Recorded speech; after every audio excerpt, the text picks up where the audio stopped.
Teachers at the Blue Mountain High School spend a great deal of time crafting lessons that will not only teach students content, but also engage them in the learning process.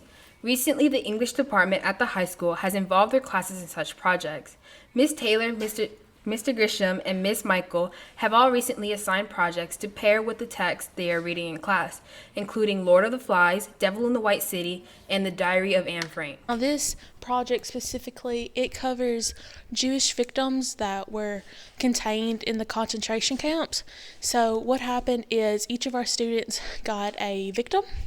Now, these victims can range between newborns or the elderly, and if you were a female you did get a female candidate, and if you were male you got a male candidate. So what happened was we did research on their life before they were taken into the concentration camps, and we followed along with them as they journeyed from camp to camp. Now, we have not determined yet if they were survivors or if they were killed due to the concentration camps, but that is something we're going to learn as we continue through the semester. I definitely think they learned from the project. I believe they learned sympathy because we all know about the Holocaust. We know it was a big, tragic event, but we can't really sympathize with it, or definitely empathize.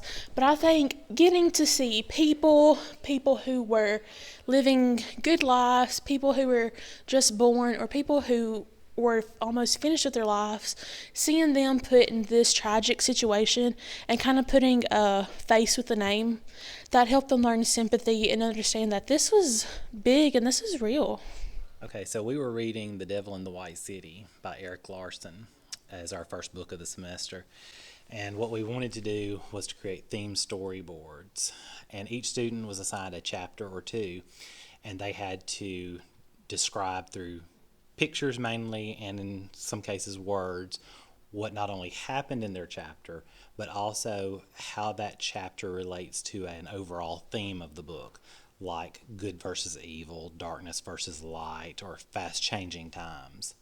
I think if you give projects that are very structured, then it does help with student learning.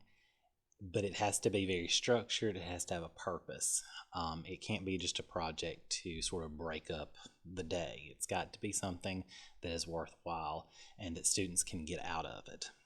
I think it's great to get people in front of an audience. Now, not everybody's the strongest public speaker, but we want people to feel comfortable. And if they're not comfortable, they're going to have a harder time in life. You've got to be able to sort of put yourself out there, be a little vulnerable, and in order to sort of progress and to actually sort of be noticed and be able to share your ideas.